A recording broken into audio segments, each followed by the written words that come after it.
Hello and welcome to this week's episode of Uncorked with Funny Wine Girl. This is Funny Wine Girl, aka Janine Luby, and we are approaching a wonderful day, wonderful time of year, Earth Day, and that's what's going to be the topic of this week's conversation. But first, I always like to give shout outs, so I'm going to give a shout out for my cool glass. For you'll have to go to YouTube to see this. It says life happens, wine helps. And I will tell you, I'm not drinking wine tonight, but I am drinking something just as fine. It's actually amaretto. So it's a cordial with some vanilla seltzer. So if you like almond flavored things and then a little vanilla, it's pretty tasty. And this was from my dear friend Thea Cochran, who has Dare to Wonder. And she was fantastic at the Restart Scranton project doing the workshop for the kids with the fairy wands and the collages. Everybody loved her, and she was on one of my episodes about 2 months ago or so. So if you're curious about what Dare to Wonder is, check her out. I just had to give her a quick plug because she's a very sweet, thoughtful person. As I say every week when I introduce my guest, you probably know the drill by now. I do like to talk about how I know my guests because I do think it's important that we are just curious, open to meeting people, open to learning new things, and also staying connected to people. I mean, obviously, sometimes you have to let go of some people because maybe they're just no longer good for you or they're toxic or whatever. But other people, maybe you meet them and then you lose touch, but then you reconnect. I just think it's a beautiful thing. Maybe, I know there's a saying about, people being in our lives for a certain season and then maybe they return or whatever. And I just think it's so important that we take advantage of connecting with people because there is mutual benefit to that. And I just think I don't know. I know I sound probably whatever when I say this, but I just think it's good to be good humans and to want to learn more and to want to help one another. Of course, I do have my hard side too, but that's just something like I really do enjoy meeting people and learning new things and helping when I can. So this guest this week is not only my newest podcast sponsor, but it's Gabby Lynn of Reinvented Threads. Gabby and I met I guess it's many, you could say, over 10 years ago when Gabby was in northeastern Pennsylvania and had Quotes Coffee House. And it was in Susquehanna County in Forest City, and I'm in Scranton, so it wasn't that far. But I loved visiting with Gabby. I loved her shop, loved the coffee, loved all the pastries, and she held events there. She was so kind to let me do a laughter yoga. We had a little tea hee hee. We had the sandwiches, the laughter yoga. And then when I did my book, He's Not Prince Charming When, in 2010, I believe it was, she let me do an event there and even I think a little bit of comedy or something. But I know I always appreciated going in there, seeing Gabby smile, and her support of me and others in the community was fantastic. So without further ado, I'd like to welcome this week's guest, Gabby Lynn of Reinvented Threads. Hey, Gabby. Hi, Janine. Thank you. Gosh, you're taking me back. 15 years ago. Was it really that long ago? Oof. I think so because I self-published that book in 2010 and you let me do an event after it came Yep. out. So it's definitely over 13 or 14 years. I think it's 15. Yeah. Yeah. Yeah. Oof. Wow. Wow. So I'm happy to be here, especially as we're approaching Earth Day. And of course, every day is Earth Day as far as I'm concerned. But yeah, happy to be here. Excellent. Well, and it's something, and I mention it in the ad that, as a podcast sponsor, I mention Reinvented Threads every week and I talk about the sustainability. But this week we're really going to dive into that. And you're going to get to learn a little bit more about Gabby and about the business. And we're going to talk a lot about sustainability and about thrifting. Thrifting, as Gabby and I were talking before I hit the record button, and it's becoming kind of like a cool thing to do. And that's cool that it's becoming a cool thing to do because the less we put into landfills, the better. We've kind of already gone overboard on that.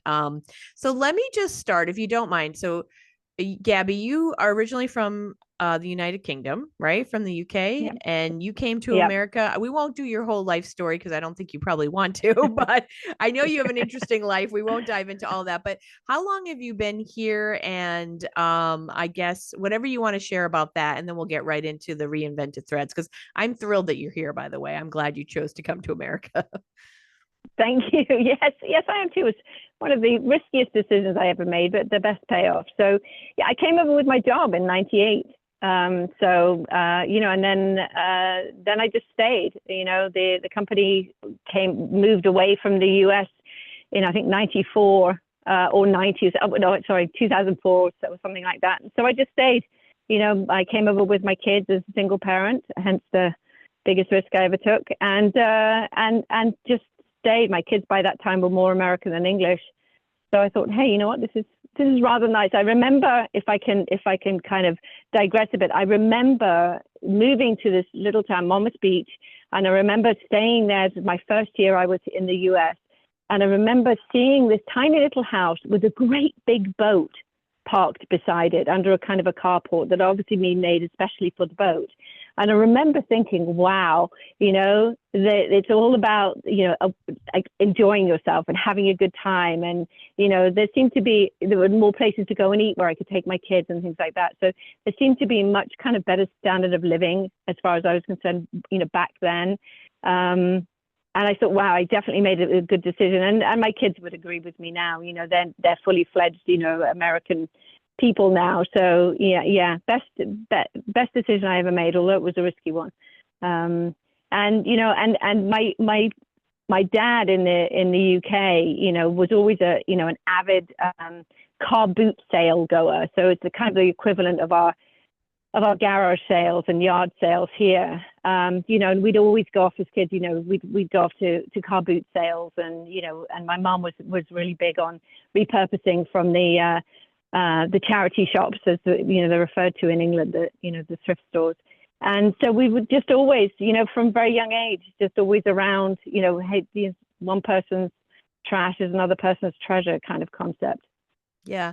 And I think what you and I spoke before, you were on the podcast, I think the first year that I had it, or it's been a few years, but we did talk about your mom, I believe it was your mom, or I could be wrong, or maybe it was your grandmother, that was also into sewing, that kind of inspired you, My or you mom. learned. Yeah. Okay. Mm-hmm. Yeah. Yeah, my mom. Yeah, we lived in Africa for a little while when we were kids, and you couldn't there was nowhere to buy clothes. So my mom used to make all our dresses. And she's sewn ever since I can remember, and later on in life she became like this fabulous quilt maker, very intricate details. And I think I probably said this last time as well, when I'm sewing, I often think that she's looking over my shoulder saying, oh no, you don't want to do it like that. Gosh, use a ruler, because I typically in my sewing is, I make it up as I go, I have an idea for something and I can't wait to make it. And I sort of put it all together, and, and sometimes, the mistake becomes part of the design. Whereas obviously, anybody that quilts knows you have to be precise, you have to be exact, unless you do crazy quilting, of course. But, my mum was always measuring, and always, everything was very, very precise. I can't draw a square line, or a straight line to save my life. I prefer your way, to be honest, because I am not a precise kind of person. I am more about the let's see what happens. And, I think there's more. I mean, obviously there's a purpose and a value in all kinds of, whether it's someone who's precise or someone who isn't. I just find there's more fun or creativity or expression, I think, when you're not worrying about mistakes or being precise. And that's why I used to joke about, like, with different friends, one who's really into baking. I am not into baking because you've got to get the temperature and the time right and all that good stuff. I'd rather cook where I feel like you have a little bit more. And believe me, I'm not, always cooking either. But if there's one of the two things, I definitely would rather cook, because I'm not about measuring or like making, oh no, that was in there 1 minute too long. I'm like, nah, just throw things in a pan or a pot and let's see what happens. That's more my style. And I cook like that too. So I cook the way I sew as well. It's just like, okay. And so I make lots of soups because, throw a little bit of this in, a little bit of that. It's got to taste good. All this good stuff that's in it. Yeah. Yeah. It gets to be fun. Yeah, I think it's how I live my life, really. And hey, I think, you know what, there are some people who would be like, oh, I could never. But then maybe, I could never live like a lot of people have all their, well, I wish I could be a little more like this. I say the people with the color coded, organized, alphabetized, all that stuff. But see, the benefit, they know where things are when they're looking for them, unlike me. Yeah. I don't know where they Me are. too. No, I but thrive on organized chaos. Yeah. If you could yes. see I've got this background on now. If you could see my sewing room, my little studio where I am now, you'd say, oh my gosh, how can you find anything in that? My husband made me these cubbies for all the fabric. So they are color organized, but they're kind of rolled up. And then as I use them, I kind of, I can't be bothered to stand and roll it. So I'll just shove it back in. So yes, but I know where everything is. I do. Yeah. Well, that's what I think it's, I mean, everyone's got their own little thing, but like for me, I am not an organized person, but it's funny how there are certain things like I don't want like where I want them to be. And if someone moves it or whatever, it's like, no, no, no, this is where I keep that. Like I'm not super organized, but I do have a place for things for the most part, Yeah. you know. Yeah. Yeah. And before we get too much into our conversation, for folks who might be listening for the first time, or maybe you're not a regular listener, so we kind of just started a conversation, but I do want to mention Reinvented Threads is Gabby's business, and it's reinventedthreads.com if you want to check out her shop online. And we will be talking in a little bit about where Gabby will be. A lot of times she'll be throughout the Lehigh Valley. There's all kinds of great events that she's a vendor at, but she makes hats, bucket hats. She makes bags. She makes these awesome, they're kind of like cylindrical bags. I have a few of them that you could put like your water bottle in. They're great cross body bags for the summer. You can be hands free if you're like at a flea market or if you're at a concert or just going out, whatever. And she's making these awesome. I have three of them, arty monster dolls that are adorable. So a variety of things in the winter, cashmere hats and scarves. And the idea is Gabby is finding her stuff at consignment shops, at yard sales, at all of these places because she believes in corporate or excuse me, social responsibility is what I wanted to say and sustainability. So we talked a little bit last time about this, but let's start again with that about what really, I mean, I guess it's from how you lived your life. It wasn't something that you just thought, oh, this is good for business or this will look good. It's not a PR move or whatever. It's what you believe in. So that's what got you started, I guess, right? Yeah, I really believe in it, and there's just too much stuff gets made, and there's just this whole fast fashion thing about quickly make something. There used to be like the spring, summer, and fall. The four seasons. You'd expect a new collection. Now it's like a new collection from all these people all the time. Okay, we're going to bring out something for January. Here's our January collection. And it's all quickly made. A lot of the fabrics are synthetic, and so yeah, it's really it's a matter of principle, and it's been like that for a long time for me. There's just so I like that we were talking a little bit about this as well. Before we came on air about there's just something about the thrill of the hunt. Coming across something and saying, oh my gosh, and going to yard sales particularly and hearing the story behind, a quilt or a jacket or, a piece of clothing or a textile. When somebody takes the time to say, oh yeah, that was my grandmother. I've been picking up these needlepoint pictures, people used to sit, and do these wonderful needlepoint, and then they put them in a frame and hang them on a wall, and now their grandchildren or somebody's inherited them and say, I'm not going to put that on my wall. So I pick them up at yard sales all the time, and they'll say, oh yeah, my great grandmother did that, and give me $1 for it, so. And the beauty of it, and thinking, gosh, somebody put so much care and attention into this. And I tell that story, I'll put it on a bag, and every bag that I sell has a little bio with it that tells you that story. So, hey, I found this at a yard sale, and the person said that their grandmother made it. She's thinking it's probably, from the 1940s or something like that. So it comes with a story. So you get to take that story home with you, as well. So you get to, it becomes not just an item, an accessory. It becomes, hey, I really like this. A lot of care and attention and love went into this, and I'm going to cherish it as well. So, that's what I hope, people feel when they, buy anything from me, because everything has a story. And I like that. It gives it I don't know. I just think it's nice. It gives it a life of its own almost, or it's becomes, I think, more personal. People can become a little more connected and feel a little bit more, Yeah. I don't know, just feel like closeness to it, that like, okay, knowing that, some woman sat, you could almost like sit there yourself and go, okay, 1940s, was she listening to, to like a fireside chat or so, like was she listening to the radio in her rocking chair, was she on her front porch Yeah. drinking a glass of lemonade or something. Yeah.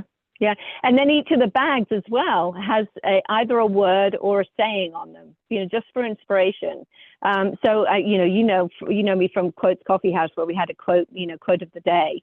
Every day I'd put on the chalkboard some kind of quote of the day. I'm really big into that. My dad's a writer, nothing, famous or published anywhere really, but just, he wrote a lot of television stuff and things. So, so it always, I was always the best one at spelling and everything. But my grammar is a little lacking sometimes. I know you used to do some editing for me, and it's a bit dodgy sometimes. But so I love words, and I love the impact that just a simple saying or word can have. So I build that into my bags as well, so I have, I have bags with sayings that sometimes people will be looking at the bag and then they'll look inside. Sometimes they're on the inside pocket, sometimes they're on the outside. They say, oh, I love that saying, I have to, so they really speak to them. And that's what I want. And, and oftentimes I struggle with giving that kind of impact online. So that's why I love going out to shows and things and talking to people and, and seeing, their excitement and feeling that energy from them, when they see the things that I make. So yes, every bag has a story. There's a I love story that. behind And everything. you're absolutely right too about connecting with people, because I mean, let's face it, people shop online for convenience, but you're not going to get that human connection, that interaction. So they're meeting the maker, you, but then they're also Mm-hmm. learning the story. And that's something, I mean, yes, you have descriptions on your website, but how cool is it to be able to actually talk with them and then see their face light up, or maybe they have some questions, or maybe you have a conversation about the things that they like or whatever. And it's just a really nice way to connect with people in person. Yeah. Yeah. Yeah. And I love it when somebody walks up and says, oh, I have a jacket like that. Like, yeah, this was a Chico's jacket. They have great fabric.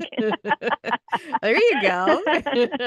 I walked into my husband's cardiology office with him, and we went to sit down. And one of several of the chairs had fabric that I just found at a yard sale a couple of weeks before, and the chairs were made of that fabric. I was like, oh, I should have bought that bag. It would have blended. They'd be like, wait, where'd she go? That's pretty funny. That's cool. Yeah. Well, while we're on that subject, let's talk about we'll give people, and of course I'll include this in the show notes and the link, of course, on your website. But what are some things? Let's give people a little idea of what do you have some dates you could share that are coming up so they can see you in person? Yeah. So May, I've got two shows. My first two shows of the year, actually. Mother's Day weekend, so 10th and 11th of May. I'm in downtown Bethlehem. They have the Fine Arts and Crafts show over Mother's Day weekend.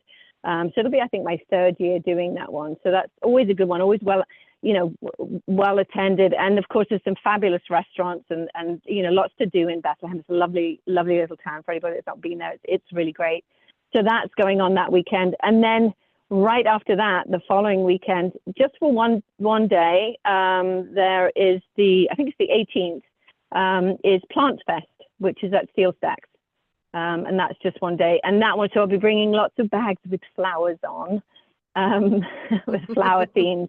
And my little monsters, I've made some with flowery fabrics as well. So I've got like Fabulous Fleur, is one of them, because I just started giving them names as well, because it's just so much fun. I have so much fun making them. So I have Fabulous Fleur, who has all flowers all over her, and she's got flowers in her pocket. And so, yeah, so I'll be taking my monsters with me too.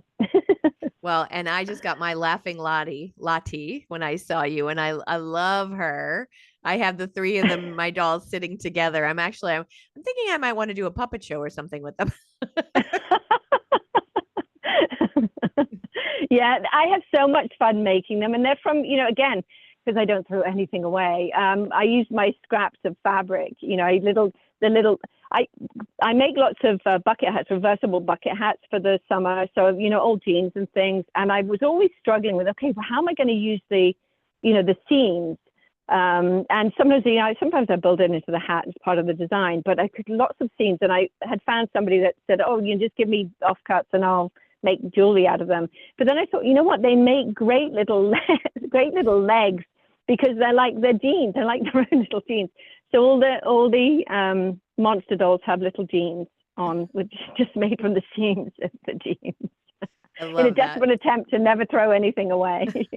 And that is not a bad thing at all. Not at all.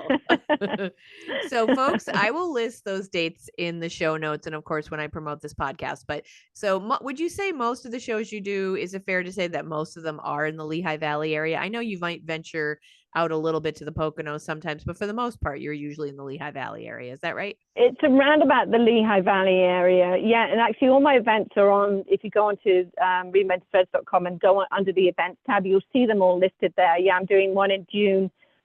This wonderful artist, Dar James, she has a wonderful event actually at her house. She has a big red barn there. And so I'm doing that one the first weekend in June as well. But that's still Lehigh Valley. They're mostly the Lehigh Valley, yeah. I do the Pocono State Arts Festival, which is out Quiet Valley. So yeah, mostly around there. I do one down in Haverford, which is down towards Philadelphia in November as well. But yeah, mostly I stay closer to home. Yeah, well, that makes sense. So let's talk about, I want to talk a little about something that, I'm all about sustainability and I love thrifting myself. And of course, before I hit the record button, I said, and I had this conversation, I think last week with Emily, none of us are 100 are perfect. And, I admit that my K cups are not good for the environment. So we all kind of have some hypocrisies, but you brought up something before I hit the record button that I actually had not given too much thought to that I'd like to talk to you a little bit about. You mentioned, and I talked about this last week, the fast fashion that just is, it's just adding more to our landfill. And it's really, I don't want to lecture anyone or no one wants to get a TED talk on this, but if we keep buying that stuff that's literally made to just, not last, we're just creating more stuff for the landfills. But you mentioned a point I had not thought about is that because of all this fast fashion or just the way they're quickly making things are not like you had mentioned, I think a piece of an item made of wool. They're just not making the quality of the clothes are not made with the same quality, even material and things like that for the most part, right? Yeah. Yeah, that's right. It's such a shame. I mean, I love to make things out of, to find pure wool, sweaters, because, if you can kind of felt them or, hot wash them, they become like really rigid and they're great for bags. It's really getting really hard to find pure wool. I love to use cotton, in my hats, so I look for cotton skirts and shirts and all that kind of stuff. Getting a lot harder to find. And of course, in the winter time, I love to use cashmere. It's so soft, and people love it. Getting really, really hard to find. And then when you do find it, it's really expensive. I've been going on to places like Poshmark as well to try and find it. I pay upwards of, or the prices are upwards of $50 for a pure wool sweater. And then I have to think, somebody could, look really nice in that. Do I really want to buy it to cut it up? No, probably not. I don't want to spend that much money on it. So I do have some people that know that I, will reuse things. So they'll give stuff to me. And a wonderful lady that I met at a show a year or so ago, her husband unfortunately passed away.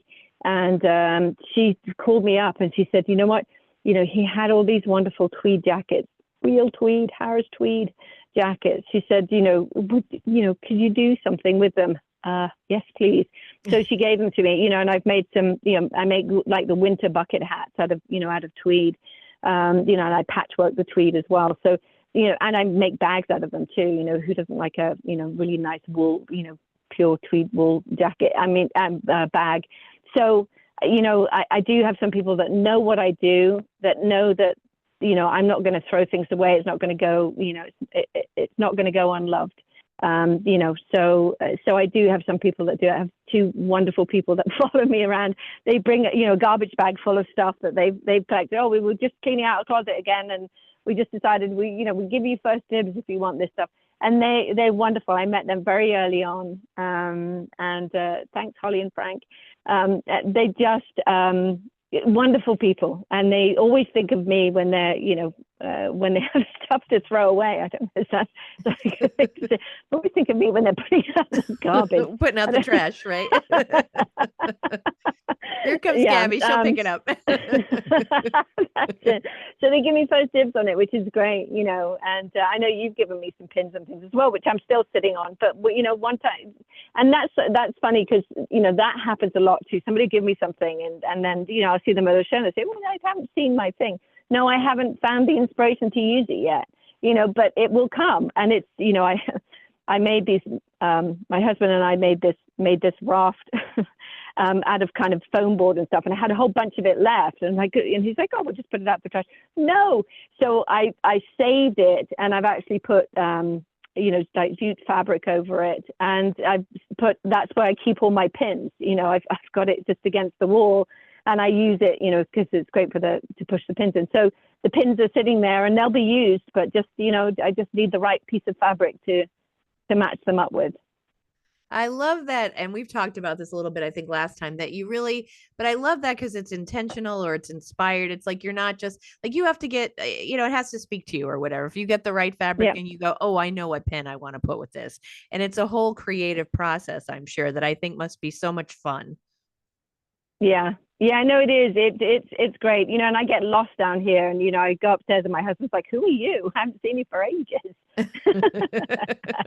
It's my happy place. I love it. I've got here, and then we've got a little place up on a lake, which is also my happy place because I can get out and I can do my forest bathing and stuff, and walking and out in the water and stuff. So yeah, this is definitely a happy place down here in my little workshop. And I think that makes a difference in the finished product, though, too. I think that's really important because it is a happy place for you. That's a happy process, the whole thing. And you can tell that the joy, I think, in the finished products, the words you use, like there's so much intention and thoughtfulness and creativity that I think that joy comes through a product that you're just not going to get in something that's like mass produced that you can just buy, Amazon or wherever. It's not the same to have something mass produced. Yeah. Yeah. No, I really enjoy it. And it's, I can't bring myself to buy. I mean, everybody was saying, "Oh no, Joann's is closing," and for me, it's like, so what? I don't go there anyway. I mean, of course, I will buy. Guilty as charged. I'll buy new threads and stuff because I have had. I do find in a lot of yard sales, estate sales, and stuff. I find old sewing boxes with old threads, and they tend to get quite brittle. So, I don't want to use it. I used it actually one time. I used it because the colors were right and everything. And I sewed up a bag with it, and the seam just came apart very quickly. So it's like, okay, note to self, don't do that again. So I don't use typically, for the bags and things, I don't use it. I'll use them for embellishments, but I will buy new threads, because I want things to keep together. Well, yeah. I mean, we're not, I think the effort is certainly there. So it's like, it's okay if you buy the new thread. Yeah. Like you said, you want the product to actually last and stay together. Yeah. Yeah, no, that's important. But you can definitely tell that this is something you love and that you put your heart and soul into, and the joy. I think that truly comes out.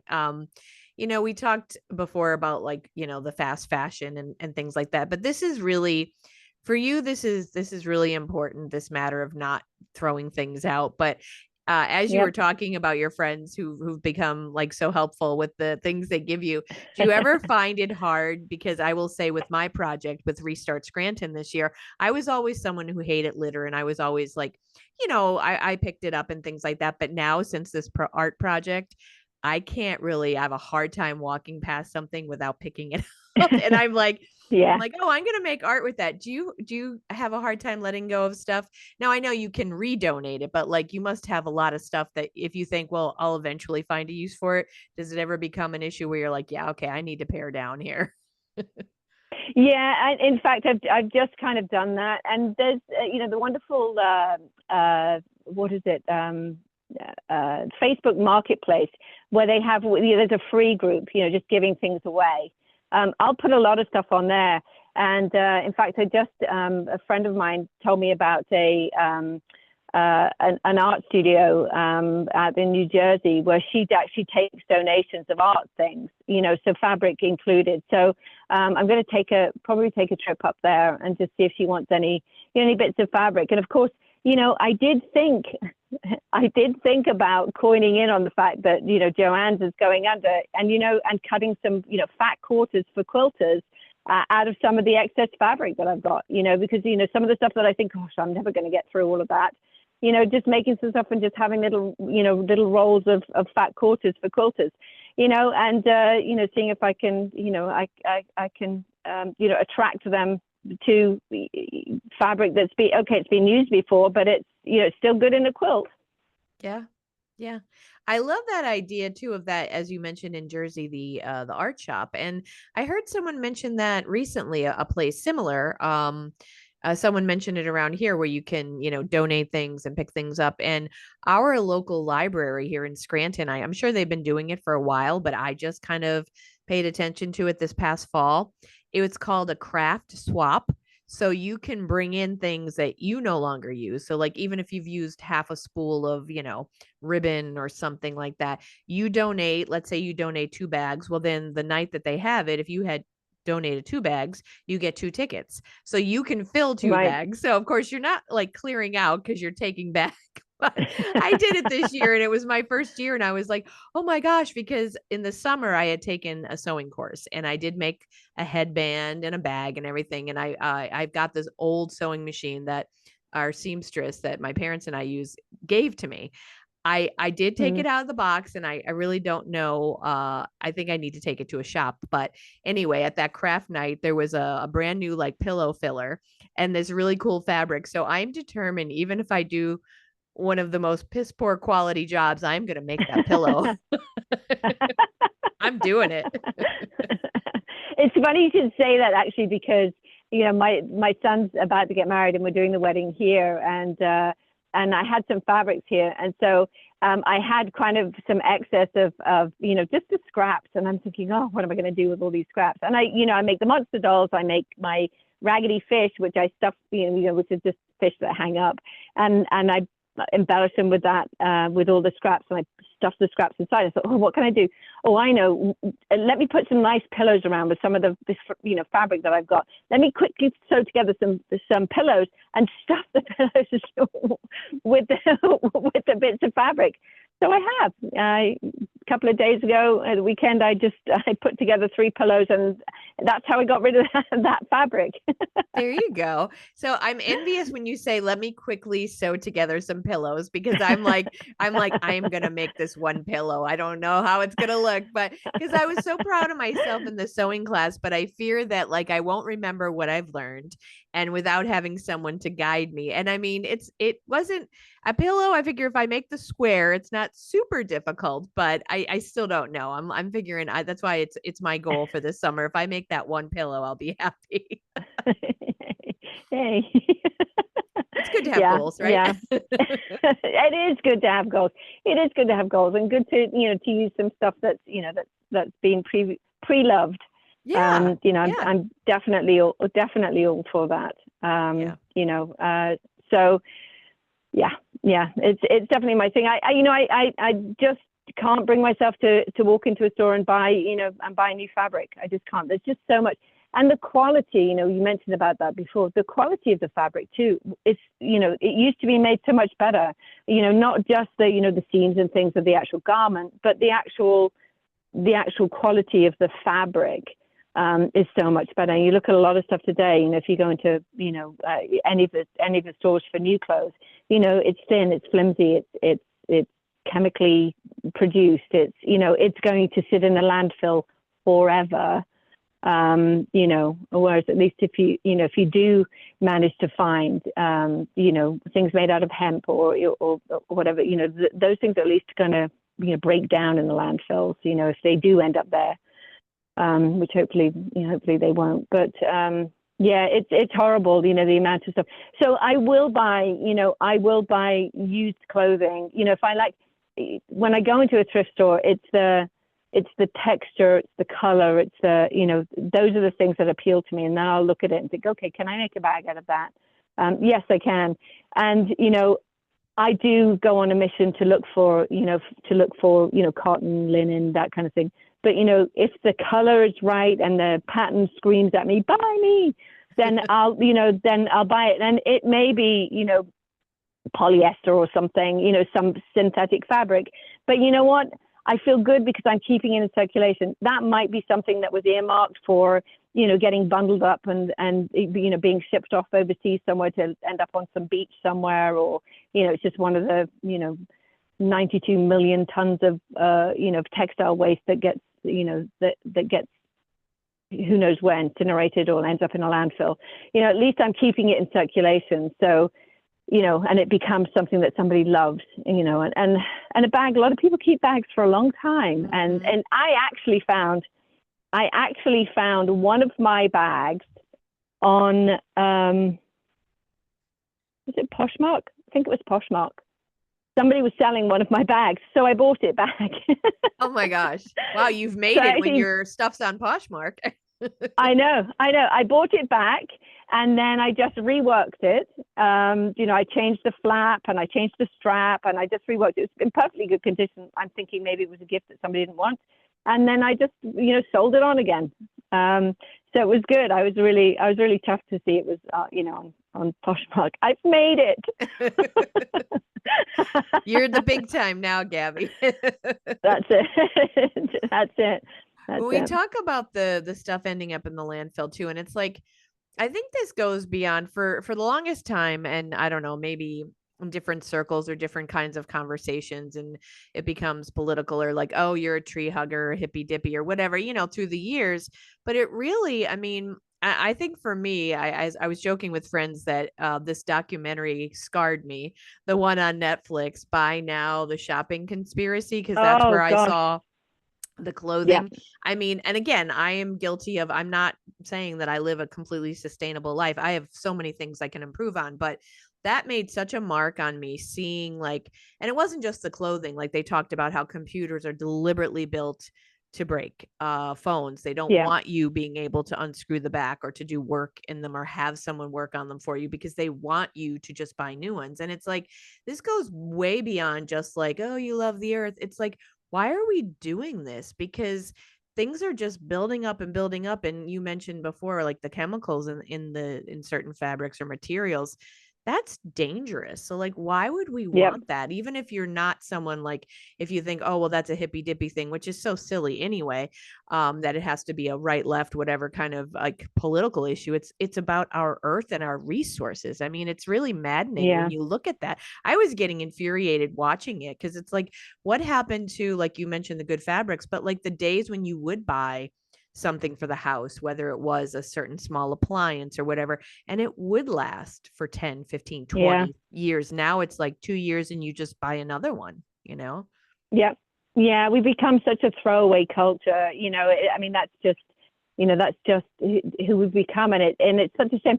But there is, I feel like there's hope for us. When I go to these shows and things, there are a lot of people that are doing what I'm doing. There's a lot of great designers out there that use either sustainable fabrics or cottons and hemps and things like that, but also that are upcycling clothing.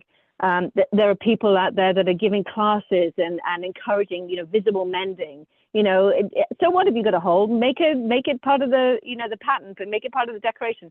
So there is a big, a big movement, and there has been, for years, but it's really picking up speed, to be, a conscious consumer and think about, the clothes that you buy. Think about, not just the clothes, but who made those clothes? What went into all of this? So I think there are a lot of people that are becoming much more conscious of the whole story behind the clothes that they buy, and they want they want things that are unique, in this world where gosh, Amazon, hey, let's all carry the same bag around because I can buy it for $15 on Amazon. People want that unique thing. Hey, this is a one-off item. This makes this is great. I feel good about carrying this because I've supported a small business. Let me tell you the story about this bag. Gosh, I found it here, and listen to this. It used to be this. I think people like that. A lot of people like that. As I say, I'm going to lots of these shows now, and there's a lot of people. I was next to somebody at a show a couple of years ago in New Hope, and he makes all lighting and home decor from upcycled stuff, tins and things, a bit like your Restart Scranton thing, making art, but functional art, things that you can put in your house, out of just the stuff that he finds, which is fabulous, just to try and minimize the amount of stuff that we throw away, it's very sad, very sad. Yeah. I love that with the lighting. We have a place here in Scranton called On and On, and there's a lot of his stuff that, you'd be like, oh my gosh, my grandmother had that in her attic. Like there's those types of vintage, but there's also someone who makes lamps out of kind of like that, like an old maybe tin can, just very unique, different things. And they're beautiful. They're very cool. Or an old fan, like really neat things. And, you mentioned earlier, like you want something unique. I will tell you, I have this one necklace that I wore it, of course, the day we had one of our Restart Scranton workshops. And I get so many compliments on it. And it was, I purchased it at the Waverly, the upstairs consignment shop there. And it's like, it looks like links. So people think I made it. And I said, I didn't, but someone else did. And they're like stretchy links, but then there's like cut triangular pieces of colored leather that's attached. And I think it's one of the neatest necklaces. I absolutely love it. And of course, anyone who ever asks, I'm like, yep, got it. Consignment up, in Waverly. Yep. I love that. And I love having a unique thing and having a story to tell. And the other side of it too, I think is not just, even if you don't have a situation where you're like, yeah, I care about the environment. It's also more affordable typically if you buy consignment. Yeah. So not only are you helping the environment, but it's usually easier on your wallet too. Yeah. Although I must say, it's becoming, it really depends on in which thrift store you visit. Some of them, you look at something and think, what? Particularly, if you go into, somewhere like, Marshall's or TJ Maxx or something that sells things, at a lesser price than the other department stores and things like that.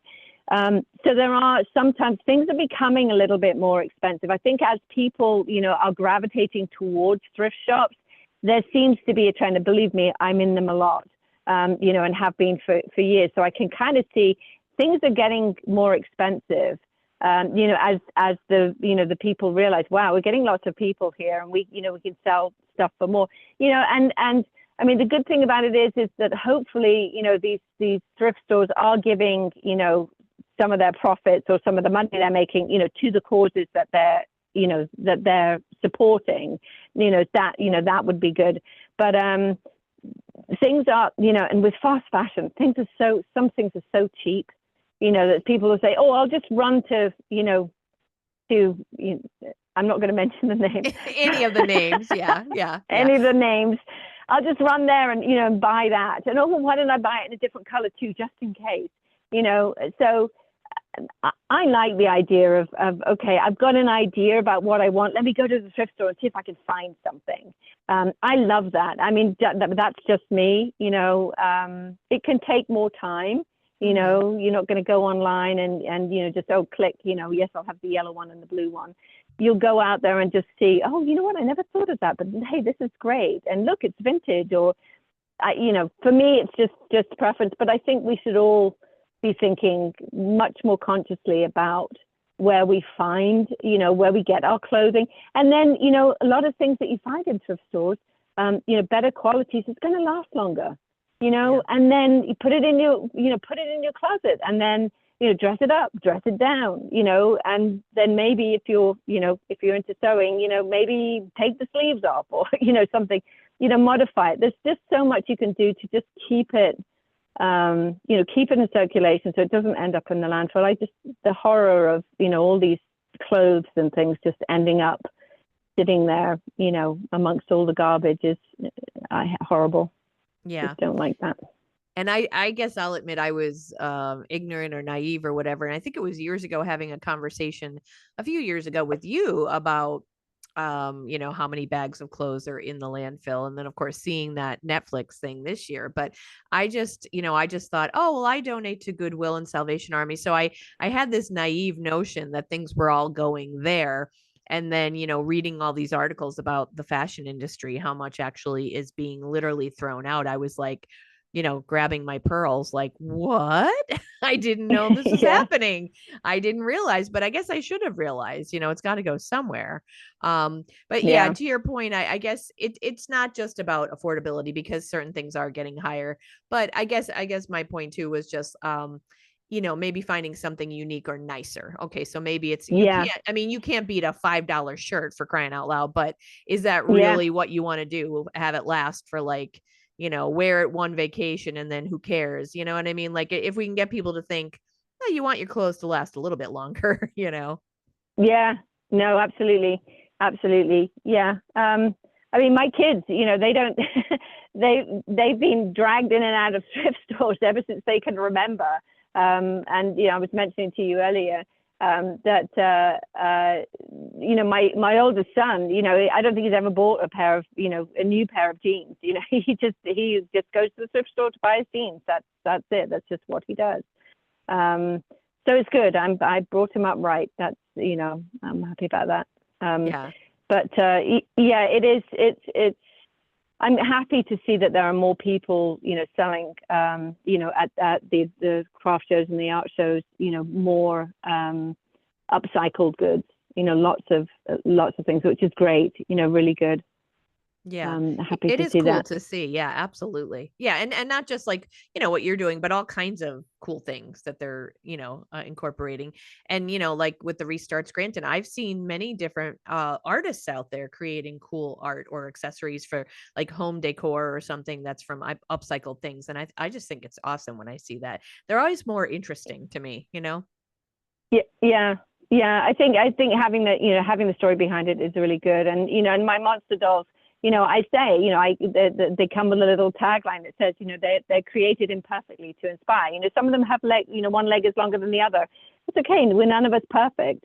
So it's really, they are. In fact, I had somebody at a show one time that she bought 5. She said she was a therapist and she wanted to put them in her office, just to inspire, people, because they all have a little word on them. So, they're all imperfect, but they're all, there to be loved as well, like all of us. So, yeah, and I have a lot of fun making those. I'll make bags. I have days where, okay, I'm make it bag, and then I have a little chalkboard, just to keep me on task to say, okay, this week I need to make this. And last week I actually, I had 5 monster dolls was my target, to create 5 monster dolls. So I made 5 new ones last week and had such fun making them. It's great. Yeah. They're awesome. Yeah. I mentioned Laughing Lottie before, but I also have one that has the word kind on it, and the other one Mm-hmm. is mindful. So they're Right. just a great way to, not only are they make me kind of giggle when I look at them, they make me like, they're comforting. I mean, and yes, I'm an adult who likes dolls. I might pick them up on a bad day and just give it a squeeze, but like the words as well, being mindful, like that's an important thing. I referenced that Netflix documentary. It did make me think, some, like, I have so much work to do in so many areas of my life, but it made me think of intentional, like shopping Yeah. more intentionally. And for me, I struggle and I lack discipline. So I want to do it throughout the rest of my life and start eating more intentionally, spending my time more Yeah. intentionally. And drinking less wine. So choose, like, every choice I make, being a little more intentional with it. But, nothing happens overnight, but at least my eyes are opened to that. I mean, unfortunately, seeing all the waste and everything that we're doing, but it made me really think, wow, I need to start being more intentional about a lot of things in my life. Yeah. Yeah, and I mean, a lot of the things, a lot of people will give me a big bag of clothes, and I can't really do a lot with, with some of it. So I'll just, give it away. I'll give it to, a local, women's, a local shelter or somewhere where I know that they're going to use it. Or as I say, I forget what it's called, like buy nothing or something. Everything's free. One of the groups that I'm in, where you just say, hey, look, I've got all this stuff. Can anybody use it? And then I just leave it on my doorstep and they come pick it up. So it's great. It's just paying it forward. Somebody gives something to me. I'm not going to go and sell it. I'm just going to give it on to somebody else. If they can use it. So that's it's just paying it forward, and making sure it doesn't get thrown away. Love it. I absolutely love it. Well, and obviously I want to cover anything else that you do before we wrap up, but I also wanted to talk a little bit about, where I'm airing this near Earth Day. So Reinvented Threads is your shop, your business, but it's a passion. But you are also someone, and I could say this just from knowing you, you're someone who appreciates so much about the earth. You're someone who likes to go to the beach. You're someone who loves the tranquility of the lake and walking and Mm-hmm. kayaking. Is one of your favorite pastimes, and why? What can you say about, you mentioned forest bathing before, and I totally agree with that too, and didn't Yeah. hear the term until a few years ago, the Japanese term of forest bathing. But I can tell you, anytime I go for a hike or a walk in, where you're walking on the roots and the rocks and seeing the trees, there is something. It is, it's not bullshit. Yeah. It really happens. I Yeah. feel it much more peaceful after I come out. But talk a little bit about that and what that means to you. Yeah, and that's why just the simple things in life, I love it. Like, when the weather gets nice, my husband and I sit out on our back porch here in Bethlehem, and I have that little Merlin app that recognizes all the birds, tweeting. So we sit out there, I've got, bird feeders all around. I think you do too, from Yep. your videos, I think. Yeah. Yeah. And I love that. Love the sound of the birds.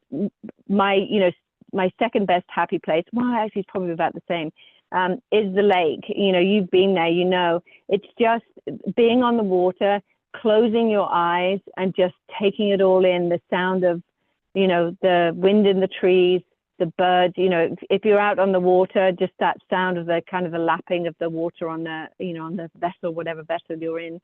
And then, there's the woods right there too, the forest. So I go in there and just walk, and just the crunching of the, the twigs and things. That is just, it's so cathartic. It's just, other people do yoga and get themselves all twisted up in different ways. I can't, it's just not me.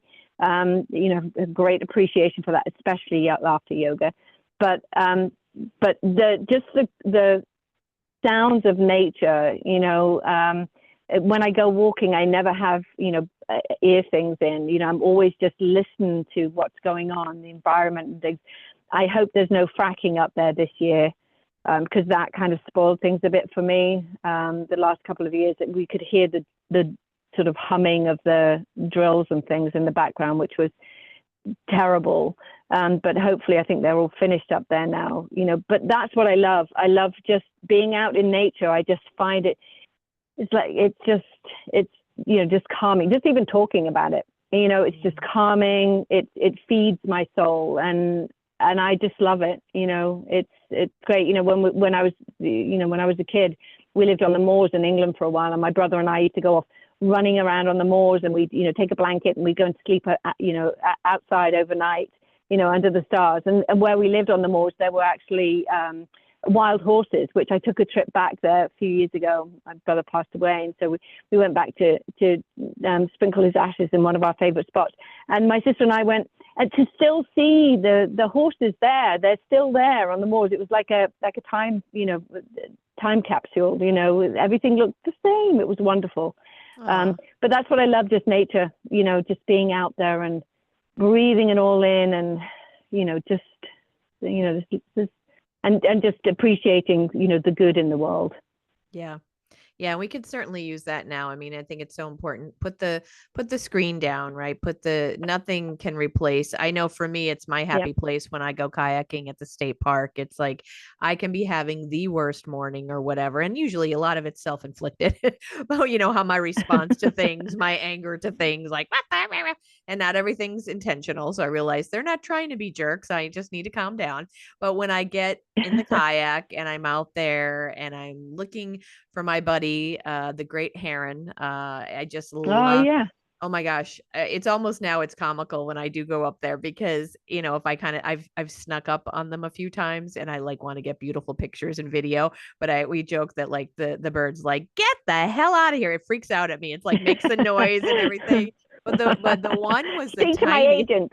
I know. He's like, no more pictures, please. Stop it. I did not sign a waiver. The little heron, and I forget if it's the green heron or whatever, the small one. That one was so I was like mesmerized. That one was so different because that one didn't care. I was literally following it and it was just eating, it was Oh hopping all wow. over, and it was a tiny one. And I think it was the green heron, and it was so cute. It didn't mind that I was being a pain in the ass and following it all over and just like getting pictures. But Wonderful.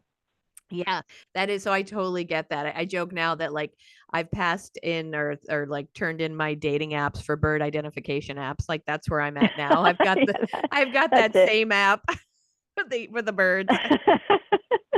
That's it. Well, I'll have to tell you, I've actually traded in my kayak for one of those pedalo boats, you know, the pedal boats that you sit on the pedal, because my grandkids look at me trying to haul myself out of my kayak now. I'm no spring chicken and I've put on some weight and it's not pretty. And they're both kind of standing there laughing at me. Yeah, Dee Dee, what's going on? So I said to my husband, you know, I'm going to have to get another form of of floating device. So somebody was selling one. They were selling their house up on the lake, and they had this, you know, propped up against a tree. So my husband ran in and said, "Do you want to sell that?" So I picked myself up a one of those pedal boats, so I can, you know, have Sally, my dog, can sit beside me, and then I can just pedal out into the lake and just sit there and enjoy and you know, delicately get in and out of it without my grandkids. Although I'm sure they'll be a bit upset that they won't have that entertainment with Gigi hauling herself out of her kayak in the summer. Well, I don't have kids or grandkids laughing at me yet, but I completely can relate to that story because I too, I've put on a good amount of weight these past few years. And I have to say, it is not a pretty sight to watch me get out of that kayak. It is not pretty at all. And I'm like, here we go, hoist the girl up. Don't love it. Don't love it. Yep. Yeah. Let me Mhm. ask you though, and then we'll start to wrap up here. You have the bird feeders, and you've probably Mhm. heard me talk about this. And I know people will say, oh, just leave them alone. I have some of the most aggressive little gangster squirrels. They're Oh. like, again, I understand that this is again my deal. I cannot, I know people say just let them be, but they will like devour. And maybe it's this area because I do feed them. I mean, I'll throw things on the grass too, but like they're never happy. They're always going on the feeder.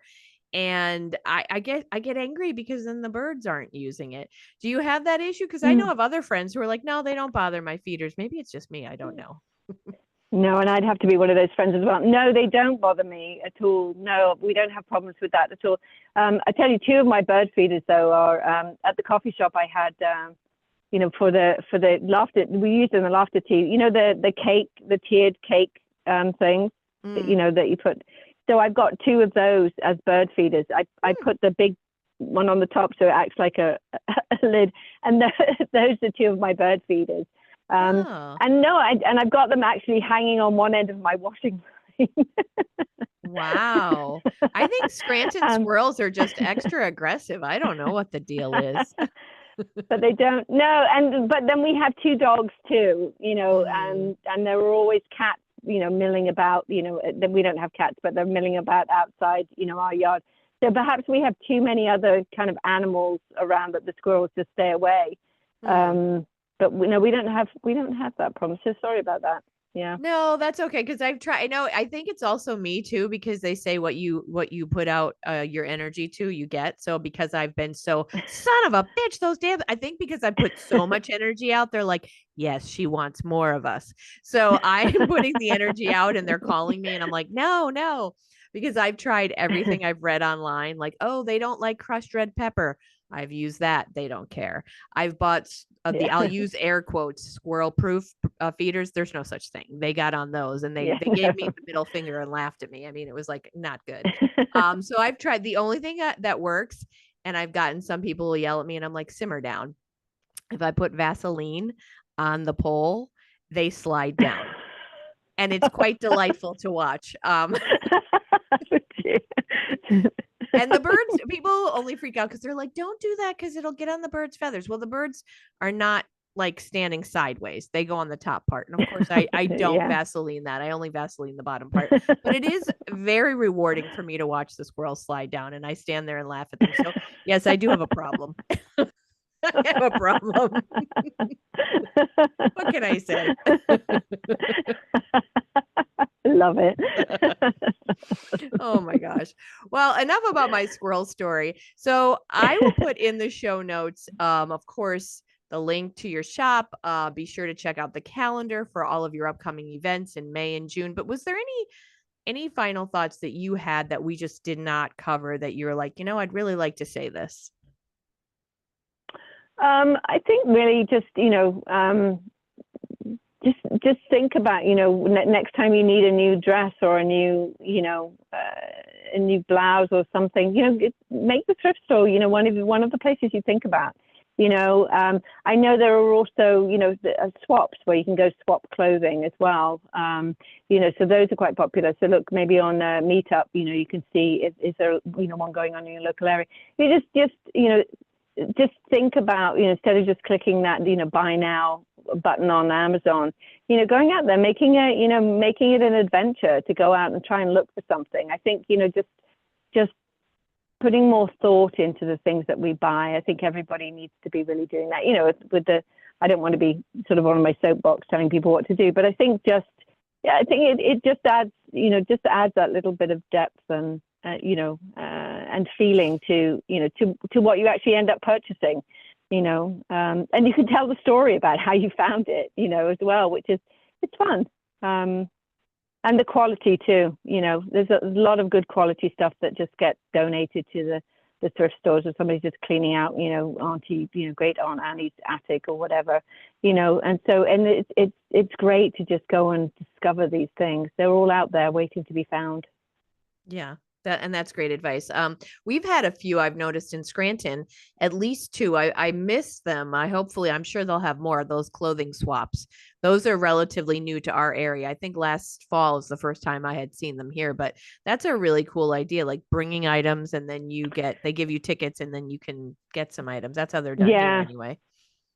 Yeah. Yeah. Yeah. If I had more hours in my day, I would love to start one of those, but I'm still kind of, working full time, my day job. So, when I'll get more involved in that. So I would love to do that. I think it's just such a great idea. Just again, keeping things in circulation and it's like borrowing your sister's stuff, like I used to do with my sister.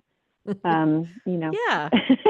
Yeah, It's that's great. cool. I mean, I didn't have a sister, but yeah, I mean, isn't that the whole story of sisters, right? Hey, you can't wear Yep. my blouse or whatever. You took that Yeah. without Yeah. asking. That's it. Yeah. Yep. Yeah.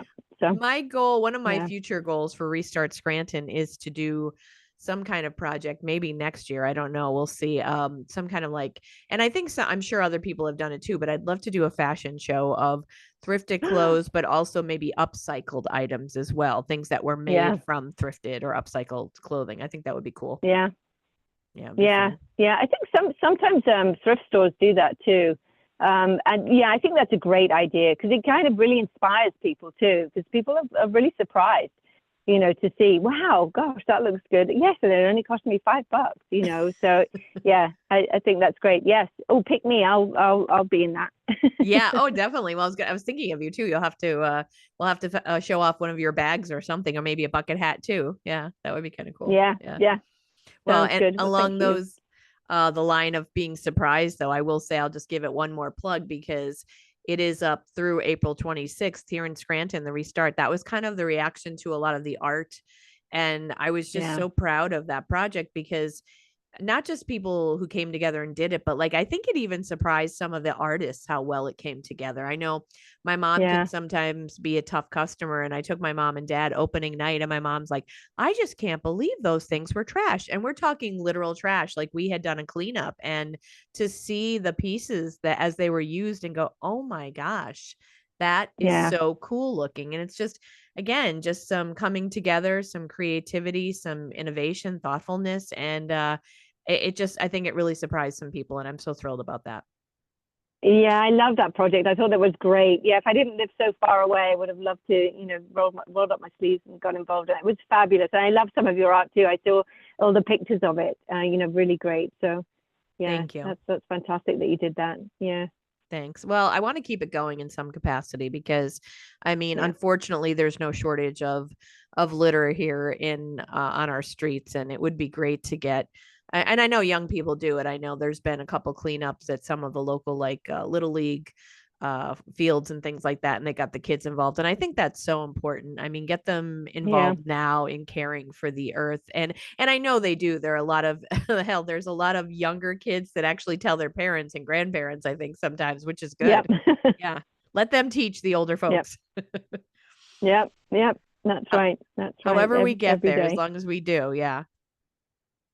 Well, thank you Yeah, I so agree. much, Gabby. I love, I love it. I love what you do. I truly do. And that's just something like, I'm so grateful too that you are now a podcast sponsor. But even before then, it's not, it's like I've purchased bags from you. I've been a fan of yours and what you do. And I just think we need a lot more like you, but I also love your approach to things, how you make them with such passion and joy and thoughtfulness. And I want to thank you for that. And I just think what you're doing is fantastic.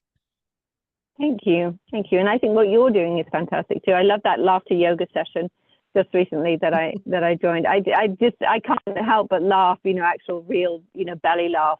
While we're doing the laughter yoga sessions, I just always crack up, which is just wonderful. Wonderful. Good. Always makes me feel good. Good. Thank That's you. the point. That's good. So we're having a mutual Yeah. love fest. I love you. No, I love Yes. you. No, you're awesome. No, you're I awesome. love you more. That's great. Hey, that's always good. Mutual support is a good thing. Yeah. So, Yeah. folks, thank you for listening. I want to thank Gabby again for her time, and check out Thank you. reinventedthreads.com, Reinvented Threads on Facebook and Instagram, of course. Check out the show notes. I will have the links. And hopefully, you'll get to see Gabby in person sometime this spring, summer, or fall because she'll be out and about. You can check out some of the really cool items she makes that we talked about. So, and folks, remember, there's always an opportunity every week to hear from a different fabulous woman. So if you know someone in your community that you would like to be on the podcast, or you think, wow, you know who she should talk to, please feel free to reach out to me. Funny Wine Girl Janine on Instagram and on Facebook, or just Janine Luby on Facebook or LinkedIn. Don't be afraid. Don't hesitate to reach out. If it's yourself, that's fine too. Self promotion, I am all about it. I will never say no to anything. I always seek it myself, and that's what you have to do. So reach out to me. Let me know your story. Let me know what you're about, what you want to promote. I shouldn't say promote because I don't like to just promote things on here, but to share your story, to share your experience. I want my listeners to gain information, inspiration, some education, some entertainment, all of that good stuff. So reach out. And if you're interested and you like this content and you'd like to support it, I'm always open to podcast sponsors. But you know what else you can do? Just simply share the podcast. That is so helpful. And the same goes for a business like Gabby's Reinvented Threads. Anyone you know that has a business, a performer, an artist, an entertainer. When you share our posts, that means the world. It really is important. So if you share a podcast episode that you liked, let people know. That would be awesome. That would just be great. It always is so helpful. And as I say every week, I appreciate you from the bottom of my heart and the bottom of my wine glass.